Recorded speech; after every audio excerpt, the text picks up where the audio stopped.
does it feel just to get that first win under your belt, especially coming into a home game? Well, we wanted to obviously make sure that we got off to a good start this year. We last year started out with a game against Florida State, who proved to be the best team in the country, went undefeated. So, and even that game was so tight to fall in the last couple of minutes, and but to start with a loss was hard on our team. For us now this time, we wanted to. Knowing that we were going to return 10 starters and 10 players with a lot of experience and a lot under their belt to go into it, we know how important the RPI is in selection for the NCAA tournament. So looking at the schedule we wanted to put together, I wanted to play the best teams we possibly could. We want to be able to use the RPI to our benefit as much as we possibly can. So every game that we want to play is against teams that we think are going to be in the NCAA tournament. So starting with the first game, Lamar is the team that's won their league the last 2 years. You get more credit for being able to play these teams even on the road. So for us, people kept on asking, why are you playing Lamar in Beaumont? Texas A&M doesn't go to Beaumont. And but the simple answer is you get more credit for winning games on the road. Our student body wasn't on campus yet. Anyone who's driving around town knows today's the first day of school and the roads are full. So last Saturday they weren't. So last Thursday they weren't. So we went ahead and took that risk of going on the road, and I think our players passed the test. Winning 5-0 is kind of a big exclamation point, and something I think a lot of people around the country took notice of how good this team can look sometimes, and especially some of our players going forward. Sydney Becerra with 2 great goals. It was great to see Grace Ivy getting 2 goals, and then a goal for someone who's not known coming through high school as a goal scorer with Kat Campbell getting a goal was nice. For our freshman goalkeeper to get a shutout was super. So we're pleased about that, but it'll be really nice to be home Wednesday night against Denver, but to be back in front of the 12th man Wednesday, and then Saturday for our Fish Camp game will be awesome. You guys scored 5 goals. You mentioned the 3 goal scorers. What did you like about the way the offense worked and how the attack was last Thursday? Well, we're still, don't get me wrong, I mean, we're still kind of in process of getting ourselves better.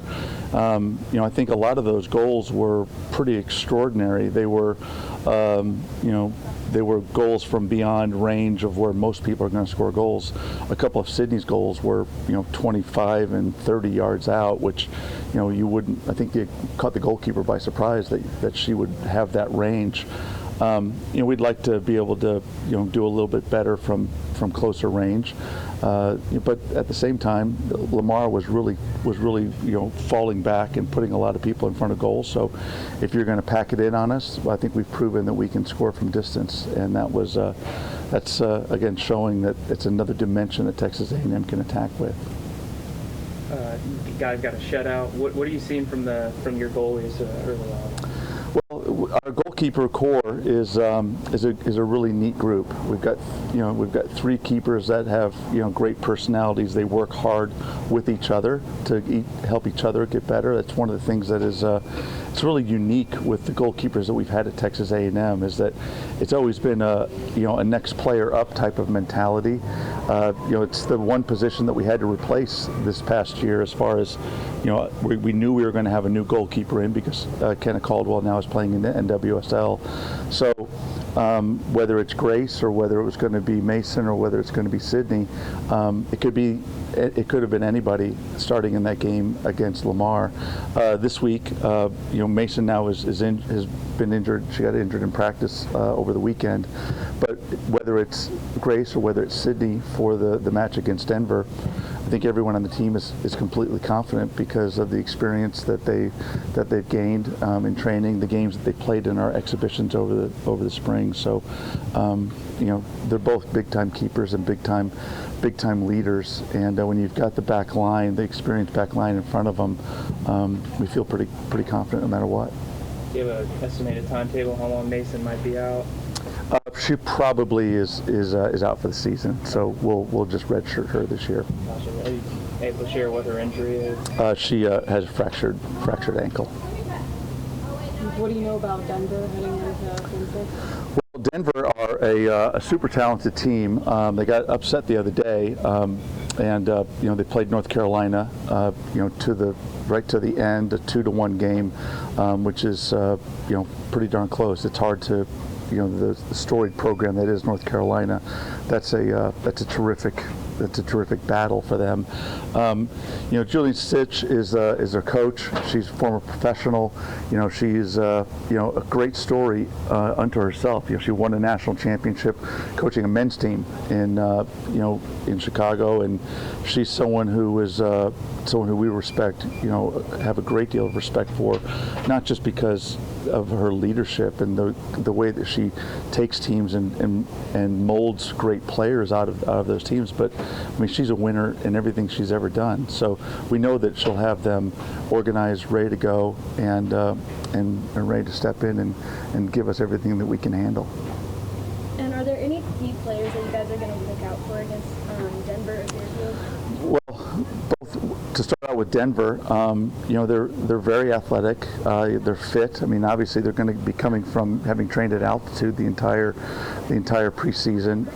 Colorado is one of those places that you think it's nice and cool in the mountains. Well, it's warm in Denver, so I don't think the heat is going to give them issues. So they're going to be, and they proved in their game against North Carolina that they're very fit. So I think that them coming in and they're going to be motivated to get a result against us. So we know that they're going to give us everything that we can possibly handle. Fairfield comes in on Saturday, undefeated, very talented. They've got a striker up front who is a big time player. I mean, she's a future pro. You can tell just in the way that she handles herself and the way that the rest of the players play off of her. So Fairfield, a lot of people might not know who the Stags are. They might know only that Soccer Girl Problems, website and social media came from alumni of that program, but they're legit. This is a team that will be one of the top teams in the Northeast. We're excited to have them down because they've been so consistent in the way that they've been winning over the last few years, and this is a senior laden team that is coming here to beat us, and so we've got to be at our very, very best. And is there anything specifically defense-wise that you guys are looking to do differently or emphasize on those games? Now, for us, the way that we want to play is just a kind of a game-to-game, build-up. We want to try to build on what we did last game. There's a lot of things that we need to do better with the ball. There's a lot of things that we've got to do better when we don't have the ball to try to deny opportunities. We think that building on a 5-0 shutout is something that's a nice thing to do, but obviously that's the first game of the season, and it's one of the things that again we're still in progress is where I would put us, and we want to. There's big goals for the players that we have, and there's big goals for the team in general of what we want to try to accomplish, and it's still only August, and we want to try to accomplish some big things, and to do that, we've got to get better every day. Talk about how special the fish camp game is. Well, the fish camp reunion game has become one of the biggest games of women's college soccer around the country, and a lot of people are like going, "What exactly is fish camp? Is that like a fish fry, or what? Do you eat fish at the game?" And it's not. So for those who don't know what fish camp is fish are the freshmen here at Texas A&M. So we're definitely not going to be frying any of them or eating any of them.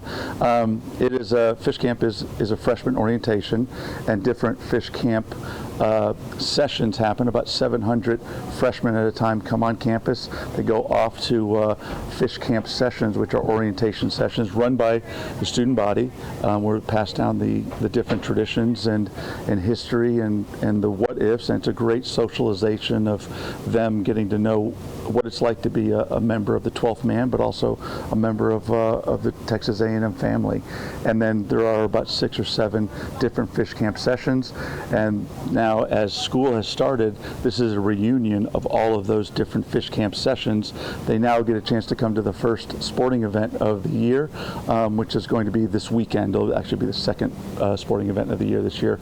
It'll be this weekend, Saturday night at Ellis Field. So we're excited to have all of those freshmen back, all those fish back on campus at Ellis Field. It traditionally is one of the biggest soccer crowds in the country, and we're excited to have them here because it's a lot of energy in Ellis Field, and it's always been something that we've been able to take that energy and make it that much more exciting in our venue. It feels really good to start off with such a strong win. I think it was good for the midfielders to all get goals and get on the score sheet and just build their confidence. And I think we're going to be a hard team to stop when we can score in different ways. So having the midfielders score a bunch was great. And then being back at Ellis, obviously it's the greatest place on earth to be and to play. So I think we're all fired up for that. You know, you guys won your exhibition matches 1-0, got 5 goals, last week. Just how good did it feel to be able to finish some of those chances that sounded like you guys had in those exhibition matches? Yeah, for sure. So exhibition matches, were a bit hard to get on the score sheet there, but as soon as we got 1 or 2 against Lamar, I think the floodgates just opened, and it's really what we needed to get going and get rolling because we're such an offensive team, so it was great just to get those in and get rolling. And with those exhibition matches and your match against Lamar, is there anything that you guys are looking at improving or that you really want? I think we just want to do the same thing that we keep doing, is just attacking as we do. We have such a solid back line as well. Just our working relationship and just building our chemistry a bit more is something I think we should work on. But other than that, we don't want to change anything. So. I know you guys are without Kenna this year, so what have you seen from the goalkeepers so far in the exhibitions and then against Lamar? I mean, every goalkeeper we have in the squad is strong. So Mason unfortunately got an injury, so she won't be playing. But other two, we have full confidence in, Sydney and then Grace as well. So whoever they pick to play will step up, I'm sure of it. And we're really confident in them. Now, not to look forward on opponents, but on the match, just talk about how special the fish camp game is. Yeah, I mean, last year was a crazy turnout, so we're excited again. It's going to be such an amazing feeling just to play in front of all those people and have that support. It's definitely something that gets us fired up, so hopefully we can put on a good show for them. And what do you know about Denver? I don't know how much you've heard or how much film you've looked at yet. Yeah, we haven't seen too much film yet, but we know they're a good team. They're definitely going to be a very athletic team, and we have to step up our game for them. But they're coming off of 2 losses right now, so they're going to want to get a win. So they're going to want to get that against us, obviously. So we just have to be ready on our A game for that game, and I think we will be ready.